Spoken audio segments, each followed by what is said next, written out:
Aca ya, Sanskoy dan juga teman-teman semuanya. Kalau misalnya tim-tim yang kayak gini nih, ya mungkin awal-awal bakalan menggelegar permainannya gitu kan, dan ini benar-benar kita tunggu banget gitu karena kan faktor-faktornya tuh banyak banget gitu kan Sanskoy. Ada karena faktor mereka nggak terlalu banyak untuk bisa dipelajari permainannya dengan tim-tim yang lain, tapi daripada kita banyak bicara Sanskoy, kita udah nggak sabar banget, teman-teman juga udah nggak sabar banget pastinya untuk bisa langsung melihat game yang pertama di hari pertama ini dari PMPL ID season yang keempat. Here we go, Erangel. Dan kalau kita lihat pesawat dari arah Novo Repnoye, ini harusnya menuju ke arah kiri, mungkin agak tengah harusnya. Dan kalau kita lihat ini dia dari tim-tim yang akan bermain, berarti tadi sudah saya sebutkan juga tim dari grup Ela yang tidak bermain di match kali ini. Dan betul sekali ternyata menuju ke arah Zeverny. Oke, Spavel, tadi tim yang bisa dikatakan diprediksi oleh Kadona itu sudah turun cepat sekali ya dari NFT ke arah Novo. Karena memang jalurnya tadi kan ngelewatin sana. Betul, dan itu emang adalah drop zone mereka ya sebenarnya untuk saat ini. Dan dengan begitu, grup E tidak bermain berarti tidak ada Genesis Dogma Gates, tidak ada Victim, tidak ada Skylights dan juga Alter Ego ya. Mereka atau keempat tim ini sekarang akan skip karena hanya akan ada grup A sampai dengan D yang bertanding untuk saat ini. Ya betul, berarti dua tim yang diprediksi oleh saya dan juga Bang Flo tidak bermain ya? Belum bermain. Ya, nanti di match yang kedua pasti akan kita lihat juga seperti apa. Tapi ini dia circle-nya, wow! Pembuka yang benar-benar mengejutkan, pembuka yang benar-benar panas. Dan ini cukup menjanjikan karena tiba-tiba ada fight yang terjadi. Lagi-lagi kita melihat school, sekolahan, semuanya ingin mengejarkan PR di sini nampaknya Kadona. Iya, lagi-lagi mereka Zone dan juga RRQ nampaknya yang gak mau tinggal diam banget. Mereka tetap mau menduduki school. Ini bakalan menjadi fight pertama kita. School berdarah kita. Siapakah yang memenangkan fight antara RRQ dan juga Zone kali ini di school, di mana beberapa player dari Zone kali ini sudah terlihat darahnya memerah. Asa pun lihat melakukan combat di window atau di jendelanya. Satu persatu player dari Zone kali ini ter-knockdown. RRQ masih dengan 4 punggawanya mendapatkan game mereka yang pertama dan Zone pun tereliminasi. Oh my god, ini cepet banget Sanskoy. Ini baru 2 menit loh gamenya. Dan tiba-tiba ada fight lanjutan lagi. Ternyata Onyx berhadapan dengan Aura. Entah apa yang terjadi di sana. Dua pemain Aura dipulangkan oleh mantan mereka Casey yang sekarang bermain di tim Onyx. Seakan Casey ingin mengatakan bahwa dia bukanlah pemain yang terbuang. Dia bukanlah pemain yang terbuang dari Aura. Dia datang dengan Onyx kali ini bisa lebih baik dari Aura. Membuktikan banget ya. Oh my god, hari pertama match pembuka kita benar-benar disuguhkan permainan yang luar biasa banget, spektakuler banget. Dan mungkin kita udah bisa hitung kali ini ya, school poinnya 1-0 untuk RRQ. Wow, 1-0 yang pastinya ini akan sangat menarik. Erangel untuk grup A yang bermain di sana. Tapi kita berkaca ke arah yang lain dulu. Kita berpindah dulu ke arah tim Maruzama, Mizu dan juga Ciel. Menggunakan Kup RB. Nampaknya akan segera melakukan rotasi terlebih dahulu. Mengumpulkan lagi lootingan-lootingannya. Sementara itu mereka semua, gue ada salah satu yang pengen gue highlight juga sih Sanskoy. Dari data-data yang udah kita collect atau kita kumpulkan selama ini ya mengenai drop zone di Erangel ini. Sebenarnya ada satu tim yang mungkin pengen menduduki SMB atau Mill Base selain Alter Ego, yang dimana Alter Ego sebenarnya hari ini kan tidak bermain gitu kan. Di situ ada Supply Bank yang nampaknya pernah terendus untuk menduduki Mill Base, atau plan kedua mereka adalah Ferry Pierre. Wow, ya pastinya menarik juga ya, akan kita lihat seperti apa permainan dari Supply Bank yang juga tadi sempat kita bahas di awal ya.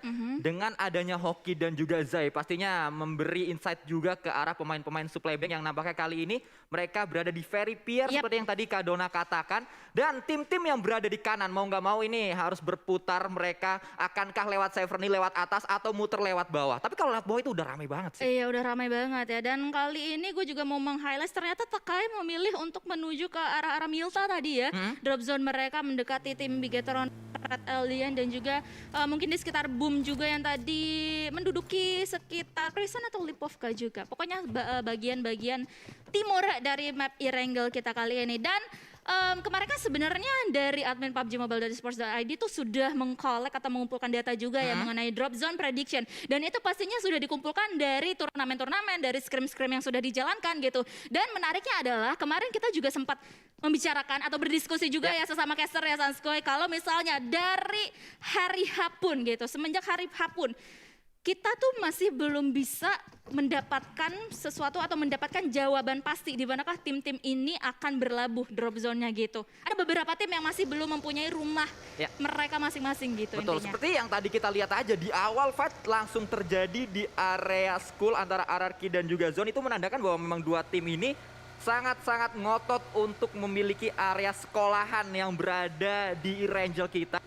Tapi yang cukup aman kali ini adalah Bonafide. Mereka tidak fight di awal, padahal kalau dilihat dari datanya harusnya Maruzama juga memiliki drop zone yang sama dengan Bonafide di arah Rozok.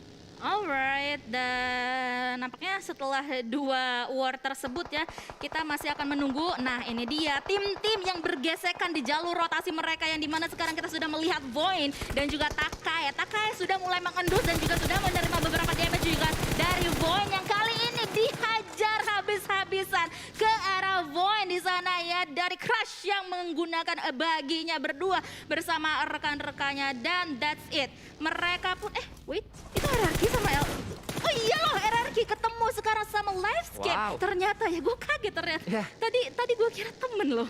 Nerpeko ya, tiba-tiba kali ini berada di tengah jalan Kenok karena pemain-pemain Livescape mengkat rotasi mereka. Kayaknya Nerpeko dikirim untuk menjadi scouter, mencari titik selanjutnya untuk melakukan rotasi, dan ketemu sama pemain-pemain Livescape yang kebetulan kali ini bergerak bersama-sama. Iya, sudah membangun rotasi mereka ya untuk bisa menuju ke zona nyaman mereka selanjutnya, karena mengingat tadi circle pertama yang sudah terbuka agak-agak jahat untuk para player-player ini ya, yang dimana mereka sekarang notabene berada di bagian timur dari Erangel sendiri. Karena kalau boleh jujur ya, di Erangel ini lebih banyak pemain-pemain atau tim-tim yang dropnya itu di arah kanan atau pemain tersungkur. Bahkan kali ini kalau kita lihat sangat terjepit posisi dari Eagle 3. Pemain tersungkur bahkan kali ini kalau kita lihat sangat terjepit posisi dari Eagle 365 Alpha. Akan mencoba menjadi hero, menjadi pahlawan kali untuk Eagle 365. Tapi Yol, pemain terbaru dari Bonafide pun datang untuk menghentikannya. Iya, sementara itu permainan pun atau war pun terus masih berlanjut ya. Sementara itu Catalyst menjadi the last man standing untuk timnya,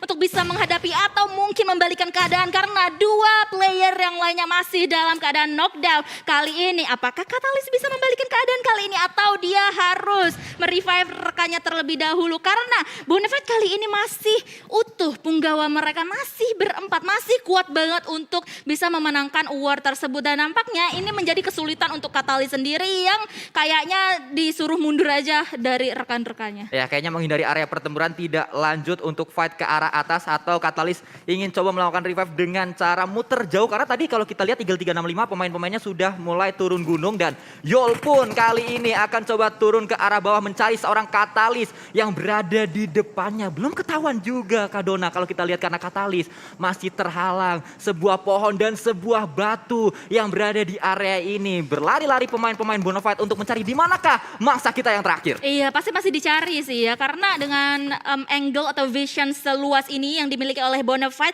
mereka bisa mengendus atau bisa melihat nih jalur rotasi atau perjalanan yang dilakukan oleh Catalyst itu ke arah mana, dan mereka belum melihat Catalyst itu pergi jauh-jauh gitu loh. Jadi mereka masih bisa mengira, oh ya mereka masih Catalyst sendiri itu masih berada di sekitar sini, masih dekat gitu. Dan itu lumayan banget kalau misalnya mereka bisa mendapatkan Catalyst. Dengan begitu kan mereka bisa mendapatkan 4 kill point di awal-awal game ini. Ya, dan kalau kita berpindah ke arah yang lain, ini dia Void, yang mana mereka juga kali ini sudah mulai menambal kekurangannya mungkin karena mendatangkan seorang Licin dari tim yang kalau kita berkaca ke season yang 3, dia bermain di Bonafide, kali ini sudah bermain di tim Void. Tapi Void tidak hanya ada Licin, mereka juga menambah beberapa pemain yang datang dari tim komunitas justru. Siapa aja itu? Ada Xbox juga salah satunya, dan juga yang lain. Dan kalau kita lihat ini juga nggak cuma Void yang melakukan hal seperti itu, karena ada Boom juga yang ternyata malah justru mendatangkan Kenan yang datang dari tim komunitas. Iya, itu kalau nggak salah F5. F5 ya, Ya. F5 yang dulu beberapa kali juga sudah memenangkan turnamen ya, turnamen-turnamen komunitas atau turnamen unofficial juga. Dengan begitu track recordnya ini menjanjikan gitu loh. Betul. Untuk bisa memasuki tim Boom Esports sendiri. Sementara itu nampaknya ada satu player dari tim Bigetron Red Alien yaitu Liquid dan juga Zuxi yang kali ini sedari tadi melakukan scouting ya setelah bertemu dengan lawan-lawannya tadi, dan dengan begitu tim Bigetron Red Alien pun tidak jadi melewati jalur tersebut yang dimana sudah terdapat tim NFT. Ya, Liquid yang kali ini bermain bersama Luxi dan juga Zuxi berada di area yang lebih tinggi dari pemain-pemain NFT.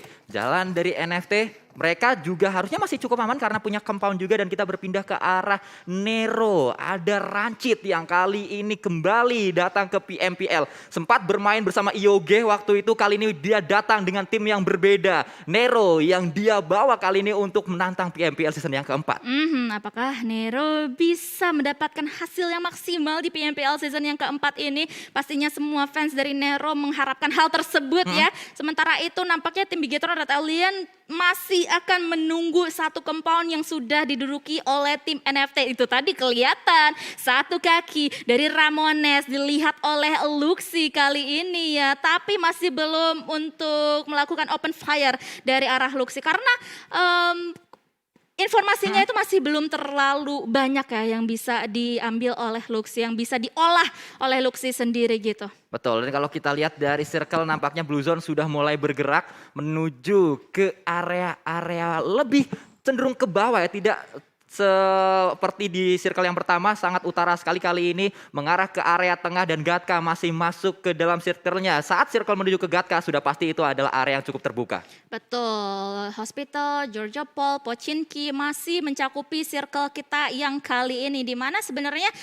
kalau misalnya kita lihat ya dari minimap atau kita bisa bilang medium map karena ini adalah minimap yang dibesarkan sedikit ya.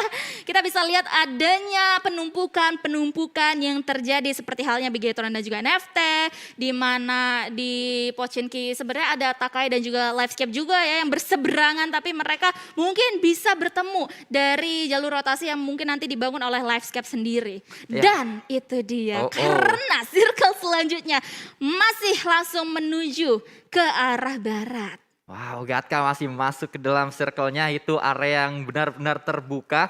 Semuanya harus segera mencari area terenak, harus memanfaatkan banyak obstacle yang ada di sana di area jerami-jerami Gatka. Dan kalau kita lihat ini dia RRQ, salah satu tim yang langsung cepat saja untuk mengambil area jeraminya, Kak Dona. Betul sekali. Dan ngomong-ngomong RRQ, kita kan tadi sempat ngebahas Boom ada Kenan ya, adalah salah satu player juga dari tim komunitas. RRQ ini juga ada satu playernya yang sebenarnya sekarang nggak main sih. Ada Chuckles. Ya, betul. Chuckles juga ya yang datang dari tim non PMPL. Sebelumnya kita masih belum melihat gitu kan nama Chuckles di sini. Tapi RRQ yang dari tadi kita bahas juga sudah mulai digempur oleh Dewa United kali ini. Dan RRQ pun langsung saja ngacir mau meninggalkan area zona merah ini. Bukan red zone tapi zona merah dari peluru-peluru dari tim Dewa United. Ya, Dewa United juga merupakan tim yang cukup unik, sangat berbeda dengan tim-tim lain. Saat tim lain menambal kekurangannya, saat tim lain berbenah, bisa dikatakan tim Dewa United lebih fokus untuk membenahi kekurangannya dari pemain-pemain yang memang sudah ada. Mereka tidak berganti sama sekali, drop zone yang gak ganti, pemainnya gak ganti. Dan ini cukup menarik juga dari Dewa United. Karena kalau kita berkaca ke season yang ketiga, mereka gagal untuk mempertahankan posisinya di PMPL. Harus turun ke PMNC. Tapi mereka tidak menyerah begitu saja. Mereka kembali ke PMPL dengan pemain yang sama dan ingin membuktikan. Dengan pemain ini mereka bisa lebih baik di PMPL season yang keempat. Masih works gitu lah ya intinya untuk tim Dewa United. Yang dari tadi juga sudah dijabarkan oleh Sanskoy. Kalau misalnya Dewa United juga terdegradasi di season yang ketiga dan juga comeback akhirnya. Ini menjadi salah satu tim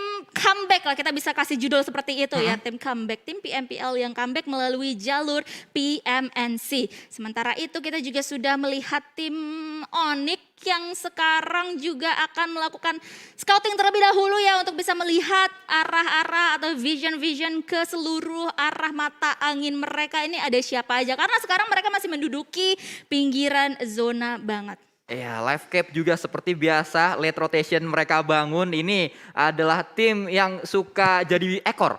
Ngebuntut aja kerjaannya. Jadi mereka nggak cepet untuk rotasi, mereka ngebuntut tim-tim lain. Kalau ada tim-tim yang lagi rotasi, mereka ya udah terlambat gak apa-apa. Kita dari belakang terus ditembakin dari belakang tuh tim-tim yang lagi rotasi tuh. Itu kayaknya gue pernah dengar salah satu playernya ngomong kayak gitu deh. Tapi bukan player dong, apa? coach dong waktu itu. Oh iya coach ya. Interview Anda kan? Oh iya interview saya. Soalnya banyak nih suka ada coach, ada bener. player juga yang di interview agak-agak ke ini ya, agak-agak ke campur aduk gitu. Untung Anda ingatkan saya. Terima kasih Sanskuy. Karena tadi juga gue agak-agak ini ya, agak-agak ke distract karena udah ada open fire juga antara tim-tim yang mulai bergesekan karena sekarang lihat Gatka menjadi center circle kita yang menuju circle terakhir ini. Ini dari tadi saya bahas Gatka, saya nggak tahu loh kalau circle-nya mau kesini loh. Bukan saya yang nyeting ya. Ini bukan saya yang nyeting, tolong. Tapi emang kebetulan kesini aja, kebetulan. Ini jangan-jangan ada ini ya, voice comment ya. AI voice comment gitu kan Soy. Ya tapi Gatka ternyata langsung diisi oleh Bigetron. Ini yang tadi dibahas di awal, Gatka kalau mau jadi tempat lootingan di awal cuma ada 3 compound kayak gini. Jadi nggak terlalu worth it untuk diambil di awal-awal. Walaupun memang beberapa tim juga yang memang bermain scrapping cukup seneng kalau turun di Gatka. Iya, sebenarnya ada beberapa kompon dari Gatka sendiri yang high tier loot juga ya, tapi mungkin arahnya atau jaraknya itu terlalu jauh. Namun kita akan langsung aja fokus ke peperangan yang terjadi antara Maruzama dan juga Aura, yang dimana nampaknya tim Aura menyisakan 1 player mereka saja, yaitu Chisun di seberang sana. Ayo Chisun, apakah Chisun bisa membalikan keadaan? Tapi Chisun pun mendapatkan damage dari arah belakang, nampaknya dari tim Dewa United di seberang sana ya. Chisun hanya mengandalkan smoke dan juga satu vehicle dia saja, dan kali ini dia akan langsung aja ngacir. Hati-hati Chisun, karena sekali lagi di belakang sana ada tim Bonafide juga. Ini bukanlah awal yang diinginkan oleh Aura. Ini bukanlah awal yang diimpi-impikan oleh Aura. Karena mereka saat kita berkaca ke scrimnya itu kuat banget di scrim. Tapi ternyata match pertama mereka tidak berjalan mulus. Bahkan mereka terjepit. Ada Maruzama tadi. Lalu ada Dewa United yang juga melakukan tembakan ke arah Chisun. Pemain terakhir, pemain yang didatangkan oleh Aura untuk menambah daya gedornya. Untuk di PMPL season 4 kali ini. Salah satu player yang baru masuk ya ke tim Aura sendiri. Dan lihat Mizu pun menerima beberapa damage nampaknya dari arah belakang dia. Itu berarti dia harus meningkatkan kewaspadaan untuk Mizu sendiri. Kali ini Onyx juga berada berseberangan dengan tim Boom Esports. Nah ini dia, Boom ada salah satu IGL-nya, bukan salah satu sih, IGL cuma satu sih ya.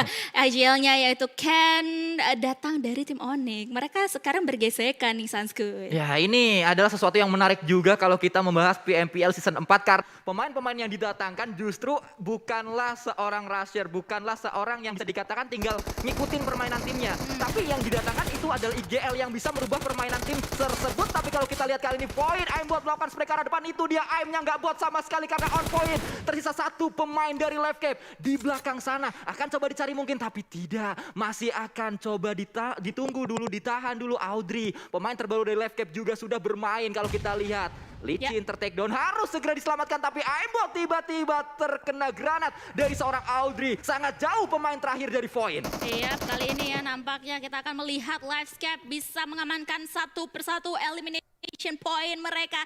Dan seorang Audrey pun masih bisa untuk menyelamatkan rekan-rekan yang lainnya. Sementara itu beberapa player dari tim Void yaitu Aimbot masih ditinggalkan bleeding out begitu saja ya. Sementara itu Harvest berada jauh di seberang sana untuk bisa melakukan backup. Sementara itu kita melihat vision atau angle ke arah supply bank yang nampaknya terjadi huru-hara juga dengan tim Nero.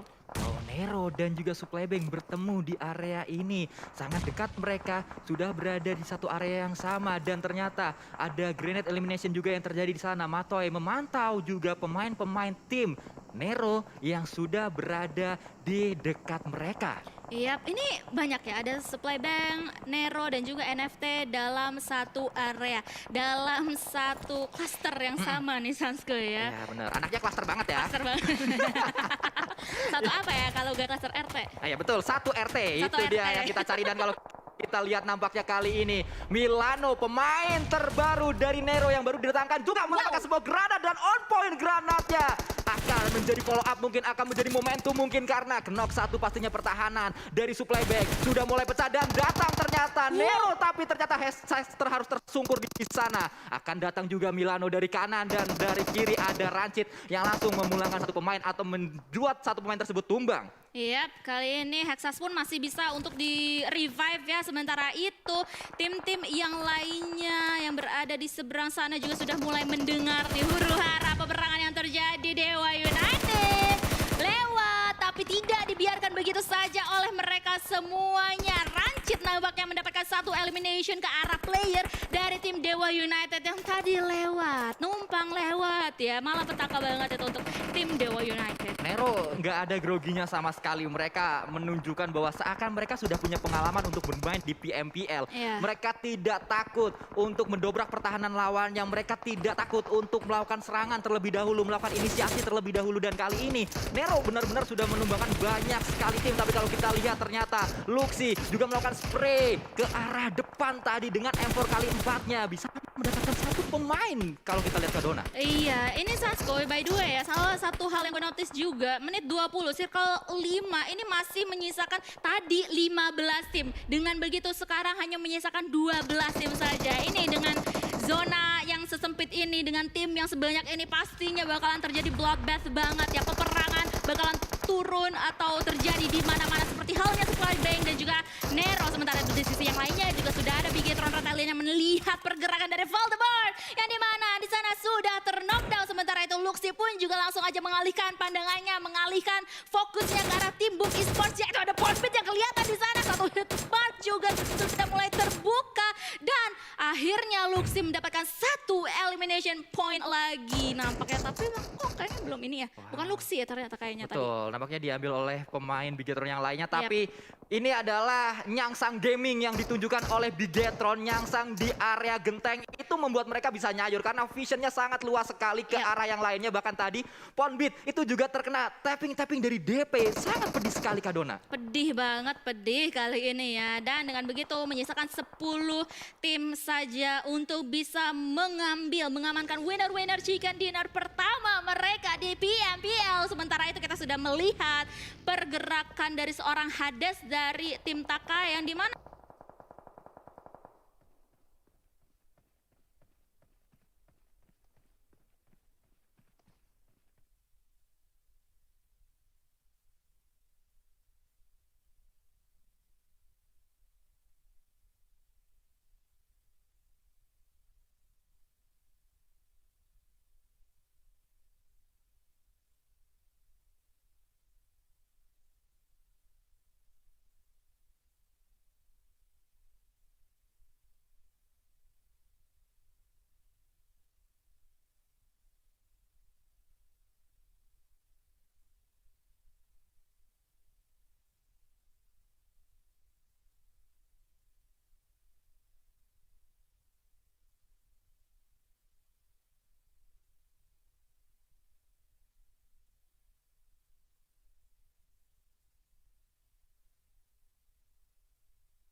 Saya langsung kejadian di match yang pertama.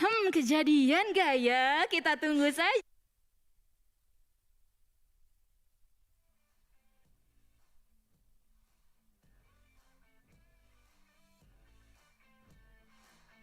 Yang bisa kita lihat dari Bigetron Red Alien yang sekarang berhadapan dengan Livescape yang dimana sekali lagi ada Harvest seorang diri di sana, Sanskuy. Harvest juga pemain yang datang dari komunitas didatangkan oleh Voin kali ini. Voin Esport bermain hanya menyisakan satu player saja dan circle-nya ternyata menuju ke Bigetron Red Alliance. Wow. Mereka bahkan sudah setup, mereka punya covernya masing-masing, Kak Dona. Oh my god, oke, apakah tim Bigetron Red Alien bisa memaksimalkan, memberikan permainan yang prima banget dengan advantage yang mereka punya, yaitu circle atau zona menuju ke arah mereka. NFT pun sebenarnya juga masih tinggal bergeser sedikit, tapi lihat ada Luxi dan juga Zuxi yang kali ini mulai mengendap-endap mencari ke angle-angle yang lainnya, terutama ke arah NFT juga ya. Tapi Harvest langsung dipulangkan, harus berhati-hati. Grenade kill tadi didapatkan oleh Takai ternyata. Dan masih kita lihat bergerak kali ini pemain-pemain Takai, bergerak juga pemain-pemain NFT. Mulai ada utility yang dilemparkan dari Takai menuju ke NFT. Dari Bigetron menuju Takai, NFT juga melemparkan kepada Bigetron. Dan ini akan sangat-sangat berbahaya untuk ketiga tim karena ini adalah fight segitiga. Iya, segitiga banget ya, 3-way showdown kali ini. Dan pastinya tim Bigetron Red Alien pun juga harus waspada karena tim NFT sekiranya sebenarnya bisa untuk mengobrak-abrik pertahanan mereka kalau misalnya mereka enggak bisa fokus. Tapi lihat granatnya benar-benar bertubi-tubi banget dilontarkan ke arah Takai, di mana Crush sekarang ter-knockdown. Ya, kembali granat demi granat yang lagi-lagi on point. Tadi kalau kita lihat pulang satu pemain dari Takai menyisakan Hades seorang diri saja. Drone juga sedang merangkak meminta bala bantuan dari rekan-rekannya, tapi sudah terlihat mereka ada depan bisa dapat satu pemain. Akankah knock terjadi di sana? Tapi ternyata dari kiri juga ada yang melakukan spray liquid memulangkan Takai Hades, Kak Dona. Oh my god, oke, ini berarti hanya tersisa NFT dan juga tim Bigetron Red Alien yang akan beradu. Namun lihat tim NFT hanya menyisakan Flippy seorang diri yang kali ini nampaknya nggak bisa bertahan cukup lama karena lihat seorang Zuxi langsung saja tusuk ke arah depan, tapi Zuxi masih bisa di knockdown. Tapi lihat ada backup fire yang dilakukan oleh tim Bigetron Red Alien yang memenangkan game pertama kita ini. Winner chicken dinner untuk tim Bigetron Red Alien. Ada gula, ada semut bermain dengan menggila membuat semua tim kalang kabut. Bigetron langsung ngegas kali ini, mereka punya misi besar, punya harapan besar untuk kembali kali ini mendapatkan gelar juara untuk mengembalikan piala yang hilang dari GH mereka. Dan perjalanan itu sudah dimulai dari match yang pertama, Kak Dona. Oh my god, ini dia winner chicken dinner untuk tim Bigetron Red Alien. Congratulations untuk tim Bigetron Red Alien sekali lagi ya. Dan dengan begini nampaknya untuk season 4 kali ini Sanskuy ada satu lagi yang berbeda.